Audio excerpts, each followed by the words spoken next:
গাইবান্ধার শাখাটায় মাদ্রাসা ছাত্রকে বলাৎকারের চেষ্টা, শিক্ষককে গণধোলাই দিয়ে পুলিশে দিলেন জনতা। গাইবান্ধা থেকে মোহাম্মদ আশরাফুল ইসলাম আকুন্দের পাঠানো তথ্য ও ভিডিওচিত্রে সম্পাদক ও প্রকাশক মোহাম্মদ জাকির হোসেন মনুর প্রতিবেদনে দেখুন বিস্তারিত। গাইবান্ধার শাখাটা উপজেলায় মাদ্রাসার কক্ষে ছাত্রকে বলাৎকারের অভিযোগে মাদ্রাসার শিক্ষক রবিউল ইসলামকে গণধোলাই দিয়ে পুলিশে দিলেন জনতা।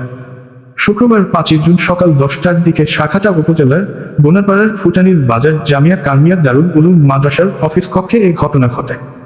প্রত্যক্ষদর্শী মাহাবুর রহমান জানান, অভিযুক্ত ব্যক্তি দীর্ঘ সময় ধরে ওই তরুণকে জোরাজুরি করছিলেন। এক পর্যায়ে বিষয়টি স্থানীয়দের নজরে এলে স্থানীয়রা দ্রুত ঘটনাস্থলে গিয়ে তাকে হাতে নাতে আটক করেন। স্থানীয়রা জানান, রবিউল ইসলাম প্রায় 1 মাস আগে মাদ্রাসাটিতে চাকরিতে যোগদান করেন।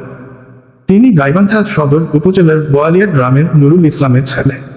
মাদ্রাসাটি শাখাটা উপজেলার বোনারপাড়া ইউনিয়নের শিমুলতাই গ্রামের রেলওয়া বানমারি মাঠ সংলগ্ন এলাকায় অবস্থিত।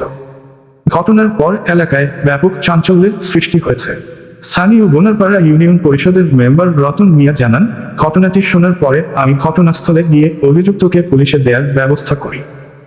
শাখাটা থানার officer incharge OC Mahbubur Rahman বলেন, অভিযুক্ত ব্যক্তিকে এলাকাবাসী আটকে রেখেছিল। পরবর্তীতে পরিস্থিতি উত্তপ্ত হয়ে উঠলে পুলিশ ফোর্স নিয়ে ঘটনাস্থলে গিয়ে তাকে উদ্ধার করে থানায় নিয়ে আসা হয়।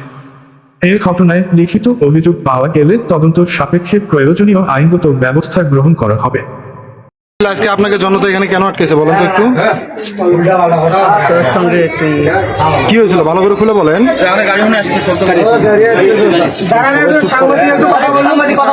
ভাই একটু আপনি ভালো করে কথা বলেন, কি হয়েছিল সেটা বলেন। সমকামী